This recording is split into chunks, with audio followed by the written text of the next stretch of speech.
At exactly 3:15 in the morning, a young woman stepped into an elevator, and minutes later, she vanished without a trace.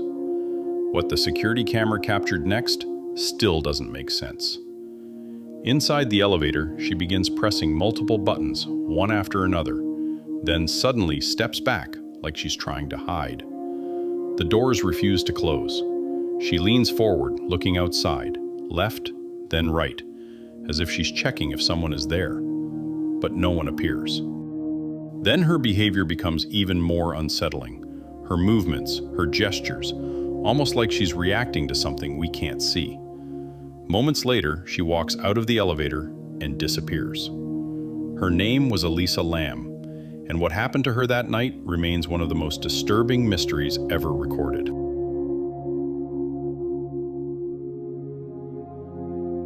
To understand this, we have to go back to January 2013, when Elisa Lam arrived in Los Angeles, traveling alone from Canada. She was just 21 years old, a student, curious, independent, someone who loved writing and documenting her life online. To anyone reading her posts, she seemed normal, thoughtful, expressive, like someone trying to figure life out. And for her, this trip was part of that, exploring new places and experiencing freedom. But like many travelers, she was on a budget, so she checked into a hotel in downtown Los Angeles, a place called the Cecil Hotel. At first glance, it didn't seem unusual, just an old building with cheap rooms and nothing special. But the Cecil had a history, a dark one. For decades, it had been linked to crime, violence, and unexplained deaths. People had checked in and never checked out, and even dangerous individuals had stayed there. The building carried a reputation, the kind you don't notice immediately, but feel over time. But Elisa didn't know any of that. To her, it was just a place to sleep. At first, everything seemed normal. She checked in, settled down, and continued posting online. But within days, something changed. Elisa had been placed in a shared room with other guests, but soon those guests began to complain. Not about noise, not about anything typical, but about her behavior. They described it as strange, unpredictable, unusual. We don't know exactly what they saw, but it was enough for the hotel to move her out of the shared room and into a private one, alone. And from that point on, something felt off. Then came January 31st, the last confirmed day Elisa Lam was seen alive. That night, she stepped into the elevator, and unknowingly into one of the most analyzed videos on the internet. After that night, she was gone. No one saw her leave the hotel. No one saw her enter another room. It was like she vanished completely. Days passed, then more. Her family stopped hearing from her. No calls, no messages, nothing. And that's when concern turned into fear.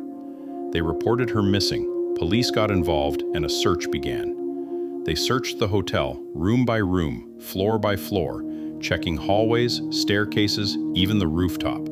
But they found nothing. No sign of Elisa, no clues. It was as if she had simply disappeared. Then something strange started happening. Guests began to complain about the water. They said it tasted off, the pressure was low, and the color looked unusual. At first, it seemed like a normal issue, but what staff would soon discover would change everything. At first, the complaints didn't seem serious, just guests talking about water issues, something that happens in old buildings. But this was different. The taste, the color, the smell, something wasn't right. So maintenance workers were sent to investigate, and they made their way up to the rooftop, a place most guests would never go. Up there sat 4 large water tanks, supplying water to the entire hotel, every room, every tap, every shower. When they approached, something immediately stood out. One of the tanks was open. That wasn't normal. So they climbed up, looked inside, and what they saw would shock everyone. Elisa Lam's body, floating in the water. The same water guests had been using, drinking, bathing, every single day without knowing. The discovery was horrifying, but instead of answers, it raised even more questions. How did she get there? The rooftop was supposed to be locked, not just closed, but secured with restricted access. So how did she get past all of that without being seen? And then there was the tank itself. It wasn't easy to open. It required effort, strength, and once inside, it wouldn't be easy to get out. So how did she end up there? Even more disturbing, there was no clear explanation of exactly what happened. Authorities later ruled it an accidental drowning, suggesting Elisa may have been experiencing a mental health episode, that she climbed into the tank herself and couldn't escape. But many people weren't convinced, because the questions didn't stop. Why was she acting that way in the elevator? Why didn't the doors close? Was someone there, just outside the camera's view? Or was she reacting to something else entirely? And how did she reach the rooftop without triggering alarms, without being seen? These questions turned the case into a global mystery. People began analyzing the footage frame by frame, looking for anything that could explain it. Some believe it was a tragic accident, a situation no one fully understood. Others believe there's more to the story, something we still don't know. To this day, the footage of Elisa Lam in that elevator continues to haunt people, not because of what we see, but because of what we don't. Because sometimes, the most disturbing mysteries aren't the ones with clear answers. They're the ones that don't make sense.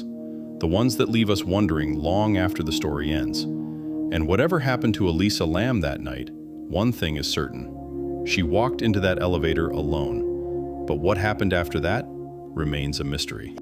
If you found this story fascinating, be sure to like the video and subscribe for more real-life stories that uncover the mysteries, crimes, and events that shaped history.